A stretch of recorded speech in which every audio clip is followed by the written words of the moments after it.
नमस्कार, मैं हूँ प्रियंवदा तिवारी और आप देख रहे हैं तिलक पत्रिका। ज्योतिष शास्त्र के अनुसार जो शनिदेव हैं समय समय पर वक्री होते रहते हैं, जिनको लेकर मानव जीवन में विशेष महत्व होता है और प्रभाव भी पड़ता है। ऐसे में हमारे साथ डॉक्टर श्रीधर ओझा जी जुड़ चुके हैं, जिनसे हम जानेंगे कि जो शनिदेव हैं किन किन राशियों में प्रभाव डालेंगे और क्या है इसका महत्व और किनको लाभ मिलेगा। जी गुरु जी, सबसे पहले तो हमारे चैनल में बहुत बहुत स्वागत है। जी देखिए, शनि जो वक्री हो रहे हैं, वक्री का अर्थ ही होता है कि एक राशि पीछे चले जाते हैं। तो मीन में शनि थे, अब अपने घर में कुंभ में आ गए हैं, क्योंकि मकर और कुंभ वो भगवान शनि का घर है।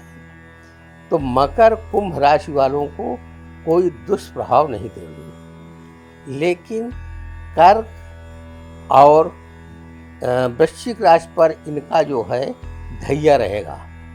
ये 2.5 वर्ष के लिए रहते हैं, उनको कष्टकारक रहेगा और मीन राशियों को भी कष्टकारक रहेगा, क्योंकि मीन कुंभ मकर इनमें रहेंगे भगवान शनि तो 7.5 ही रहेंगे, लेकिन मकर और कुंभ को शनि नुकसान नहीं देंगे, क्योंकि उनका घर है, अपने घर को कोई हानि नहीं पहुंचाते।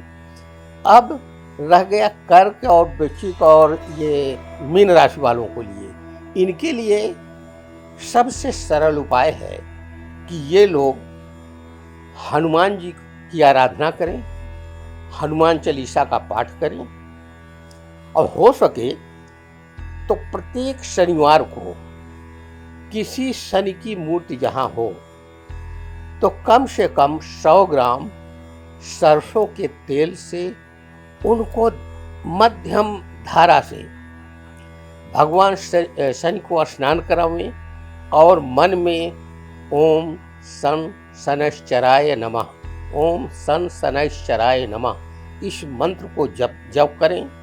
और जब भी तेल चढ़ावें, शनि के मूर्ति के ठीक सामने खड़े ना हो और हनुमान जी का दर्शन करते रहें। इस तरह से शनि की दृष्टि से लोग बच जाएंगे। और शनि वैसे न्यायप्रिय देवता हैं। उनकी दृष्टि जो है उनसे लोग क्यों डरते हैं, उनके पीछे कहानी क्या है? क्योंकि शनि देव जब वो घूमते रहते थे और गणेश जी का जब प्राकट्य होता है तो माँ पार्वती ने सभी देवताओं का आवाहित किया कि आइए, हमारे पुत्र हुआ है, पुत्र को अपना आशीर्वाद दीजिए। तो सभी देवता, सभी ग्रह, गंधर्व, किन्नर सब आए और सब आशीर्वाद दिए, अपना अपना आयुध दिए, अस्त्र शस्त्र दे करके। तो पार्वती जी कहें देखिए सब आए हैं, लेकिन अभी तक शनि नहीं आए हुए हैं। तो शनि भगवान दरवाजे के बाहर उनके कुटिया के खड़े हुए थे। तो शनि भगवान कह रहे हैं कि माँ, मैं यहाँ खड़ा हूँ, मैं आशीर्वाद दे रहा हूँ आपके पुत्र को। अरे कहा है सामने तो देखो। कहा मैं नहीं देख सकता। कहा क्यों? कहा आज ही मेरी पत्नी ने मुझे शापित किया है कि तुम जिसको देख लोगे वो भस्म हो जाएगा। तो सब लोग हंसने लगे। माँ पार्वती ने कहा देखिए ये भगवान शिव का पुत्र है, कुछ नहीं होगा, आकर के हमारे पुत्र को आशीर्वाद तो दो।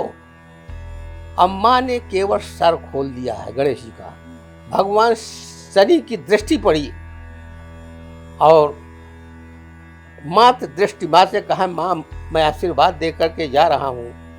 भगवान शिव की समाधि खुलती है। अम्मा पार्वती सरोवर में स्नान करने गई तो माँ ने एक शक्ति का दंड दी कि बेटा अंदर कोई ना आने पावे, मैं सरोवर में स्नान कर रही हूँ। भगवान शिव आते हैं, गणेश जी उनको रोकते हैं कि आप कौन हैं? कहा मैं शंकर हूँ। कहा मैं किसी शंकर को नहीं जानता, मैं केवल माँ का आदेश जानता हूँ। भगवान शिव को जब अंदर आने नहीं दिए तो क्रोधित होकर के अपने त्रिशूल से उनका जो है गर्दन काट दिए। और वो जब पार्वती जी आई, कहा आप अपने पुत्र को देखे? कहा कौन? कहा आप अंदर प्रवेश कैसे किए? क्योंकि मेरे पुत्र में इतनी शक्ति है कि आप अंदर आ नहीं सकते। भगवान शिव सोचने लगे कि मैं अपने पुत्र का वध कर दिया। पार्वती जी विलाप करने लगी, कहा उसको जीवित कीजिए। कहा मैं कैसे जीवित कर सकता हूँ, अब तो उसकी मृत्यु हो गई।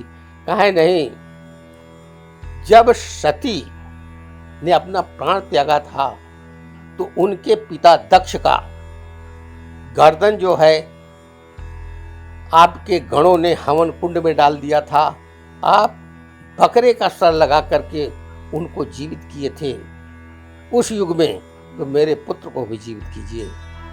तो भगवान कहे अच्छा जाओ गणों, जाकर देखो जो स्त्री अपने संतान को अपने पीठ की तरफ सुलाई हो उसका गर्दन ले आइए। गणों सब दिशाओं में गए, जाकर देखते हैं तो कोई स्त्री अपने बच्चे को अपने पीठ की तरफ नहीं सुलाई है।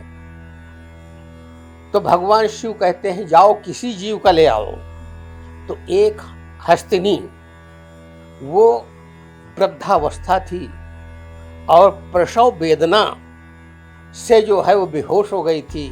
उसका प्रसव हुआ, उसका जो शावक था उसके पीठ की तरफ पड़ा हुआ था। वो हस्तिनी का जो शावक था उसका गर्दन काट के ले आए। भगवान शिव गणेश के रख करके प्रथम शल्य क्रिया, वो द्वितीय शल्य क्रिया थी। पहली शल्य क्रिया तो राजा दक्ष की किए, बकरे के सिर लगाए। दूसरी शल्य क्रिया वहीं से प्रारंभ होती है, पहली जब राजा दक्ष की। दूसरी शल्य क्रिया पुनः गणेश जी के सर पर लगा करके भगवान शिव ने किया। और पार्वती जी फिर भी विलाप करने लगी, कहा जिस तरह से मैं पुत्र के वियोग में रो रही थी उसी तरह वो हस्तिनी भी जब देखेगी कि मेरे पुत्र का गर्दन कटा हुआ है तो वो भी विलाप करेगी, उसको भी जीवित कीजिए। भगवान शिव मुस्कुराए, भी कहे अच्छा उसको पार्थिव ले आइए, उसको भी जीवित कर रहा हूँ। तो उन्होंने उससे केकड़ा बना दिया। एक जल का जीव है, वो इधर भी चलता है इधर भी चलता है, बिना सर का जीव है, तो उससे जो है उन्होंने केकड़े का जन्म दिया। इस तरह से हमारे ये क्रियाएं होती रह गई। तो इसीलिए तब से लोग जो है यही कथाएं सुन करके शनि से डरते हैं। लेकिन शनि से कोई डरने की नहीं है, उनकी आराधना कीजिए, हनुमान जी की आराधना कीजिए, क्योंकि भगवान शिव ही हनुमान हैं, हनुमान ही शिव हैं। तो चाहे शिव की आराधना कीजिए, हनुमान की कीजिए, क्योंकि कलयुग में सब जगह जिसे सभी देवता हैं उसी तरह से हनुमान जी भी हैं और हनुमान जी के पास जाना चाहिए।